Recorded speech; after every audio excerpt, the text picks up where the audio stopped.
اس مسئلے کے حل کے لیے کتاب اللہ کی طرف رجوع کریں، نبی علیہ الصلوۃ والسلام کی سنتوں کی طرف رجوع کریں۔ بارہواں فائدہ اس حدیث سے حاصل ہونے والا یہ ہے، نبی علیہ الصلوۃ والسلام کے حسن تعلیم کا پتہ چلتا ہے کہ اللہ کے نبی علیہ الصلوۃ والسلام صحابہ کو جو دین کی باتیں سکھاتے تھے وہ مختلف انداز اختیار کرتے تاکہ صحابہ کرام کو بات سمجھ میں آ جائے۔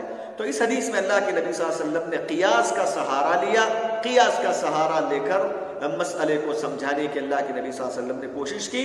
تو پتہ چلا کہ ایک مدرس کے لیے، ایک معلم کے لیے، ایک ٹیچر کے لیے ضروری ہے کہ وہ لوگوں کو دین سمجھاتے ہوئے جو بھی صحیح طریقہ ہو سکتا ہے وہ مؤثر طریقہ استعمال کر کے ان کو دین کی باتیں آسانی سے سمجھانے کی کوشش کرے۔ حضرات، اس حدیث سے حاصل ہونے والا ایک بنیادی قاعدہ ہے جو علماء نے استنباط کیا، المباحات تصیر بالنیات طاعات، تصیر بالنیات طاعات، یعنی المباحات تصیر بالنیات طاعات۔ کیا مطلب ہے؟ وہی میں نے کہا کہ ایک جائز کام ہے فی نفسی، لیکن آدمی کے حسن نیت کی وجہ سے وہ کام اس کے لیے اطاعت کا درجہ اختیار کر لیتا ہے، عبادت کا درجہ اختیار کر لیتا ہے۔